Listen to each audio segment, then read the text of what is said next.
Lu punya duit, lu punya kuasa. Beberapa waktu terakhir ungkapan ini viral di media sosial berkat seorang pemuda gondrong. Saya tertarik pada potongan kalimat ini karena pada faktanya berkaca pada apa yang banyak dilakukan pejabat di negeri kita ini, antara power dan money memang saling berkait berkelindan. Satu sisi untuk meraih power memerlukan money, di sisi lain di era materialisme seperti sekarang ini untuk apa power didapat bila tidak untuk money. Jadilah power dan money itu bagai dua sisi dari satu keping mata uang, tak terpisahkan.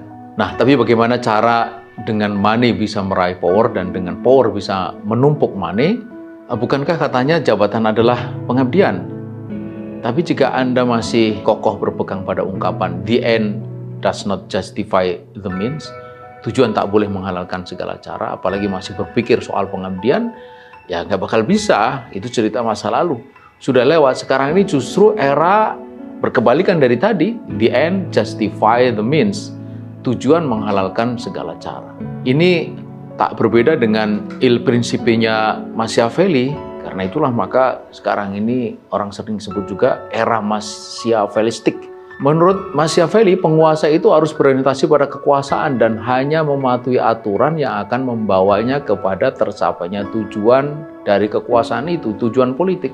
Bila belum ada aturan yang membuat dia mencapai tujuan itu, buatlah aturan yang akan memuluskan tujuan politik itu. Bila sudah ada tapi aturan yang ada justru menghalangi tercapainya tujuan, ubah. Jadi raja itu, kata Machiavelli, bisa licik seperti kancil dan menakut-nakuti seperti singa, katanya. Nah, dalam situasi seperti ini di mana hukum tak lagi tegak, maka akan muncul demagog. Demagog adalah penguasa yang pandai menghasut dan membangkitkan semangat rakyat untuk dirinya memperoleh kekuasaan. Ia merayu masyarakat publik dengan 1000 wajah, sebanyak wajah apa yang diharapkan oleh rakyat. Para demagog itu selalu mencari kambing hitam atas segala masalah. Nah, bahaya politikus demagog adalah adanya tipu dayanya dalam meraih dan mempertahankan kekuasaan dengan segala cara itu. Nah, saudara, dalam agama profil demagog itu tampak jelas pada kisah Fir'aun dan rezimnya. Di sana ada Haman, menteri segala urusan, ada juga Korun, pengusaha rakus. Kekuasaannya sewenang-wenang dan menindas rakyat. Sama sekali tak ada orientasi kesejahteraan kepada Fir'aun, apalagi kebahagiaan bagi rakyatnya. Obsesinya hanya pada pembangunan infrastruktur, dil autad, itu seperti yang disebut dalam Al-Quran. Jangan salah, bukan infrastruktur untuk rakyat, tapi untuk diri dan kroninya. Nah, saudara, negara yang dikuasai oleh para pejabat semacam ini, pejabat demagog, itu sama sekali tak bisa diharapkan.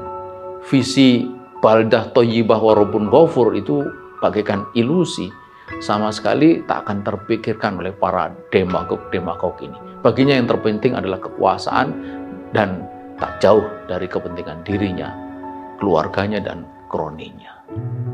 Begitu.